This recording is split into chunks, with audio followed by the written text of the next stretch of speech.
So we have now the DJI Osmo Action 5 Pro.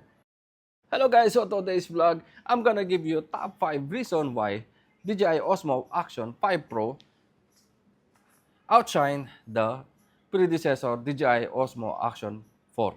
But again guys, before anything else, if you're new to my channel, please consider to subscribe and hit the notification bell so at least you'll be updated for all the videos that I will upload regarding photo, video, and tutorial. And again guys, the DJI Osmo Action 5, we will unbox also. And yan. But first, before we start, let's check the DJI Osmo Action 4 and compare with DJI Osmo Action 5 when they announced.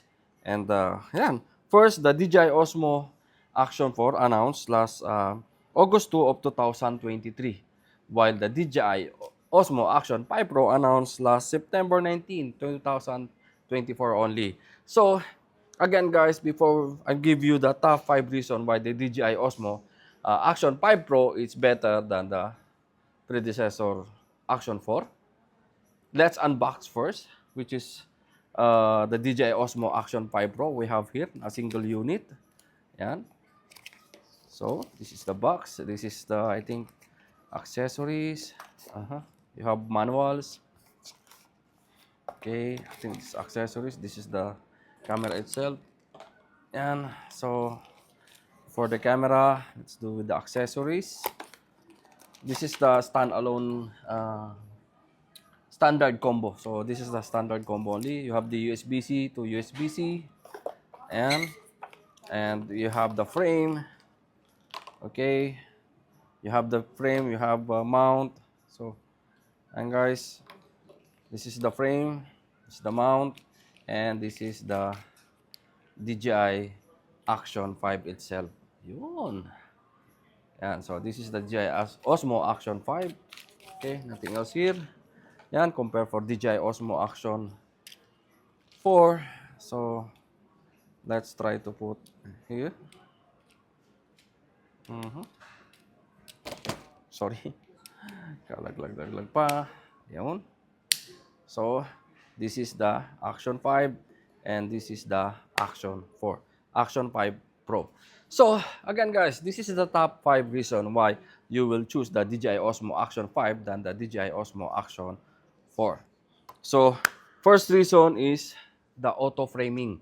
So, it's similar with the the Sony cameras. With this Sony ZV-E1 is already with the auto framing.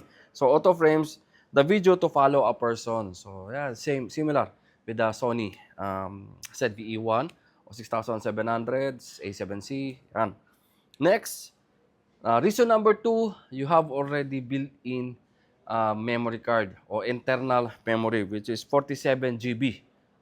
47 GB, it's a lot already, guys. It's not. For example, if you shoot 64 GB, I think it's 1 hour, I think. But it's already 47 GB. So, it's good, guys, that you have already built-in 47 GB. And also, it support micro SD card up to 1 tera. So, it's very good, guys, compare for Action 4 is only 512. Yan. Reason number 3, the sensor resolution. It's already 40 megapixel. 40 megapixel compare for 10 megapixel of DJI Action 4. Then, reason number 4. Reason number 4 is the native ISO. Yeah, the native ISO, you have already 25,000. I think 25,000 over 12,500. So, yan, I'll put in the description regarding the native ISO. I think it's 25,500. I'm not sure, but I think it's 25,000. Yan. Compared for 12,000 of the Action 4. And the last reason is the LCD screen size, which is already 2.5 compared for 2.4. And also, it's a waterproof for 20 meter compare for 18 meter of Action 4. Again, 20 and 18.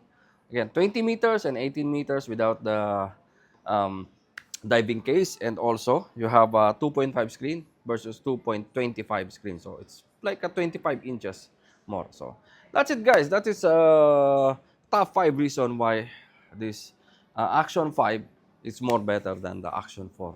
So, but again, guys, the Action 4 is still a good option in terms of action camera. So, if you don't need the 40 megapixel and if you don't shoot in low light, and also if you are using a housing, it's same. If you use with the housing, dive housing, it can goes up to 60 meters. So yeah, still the Action 4 is the best option.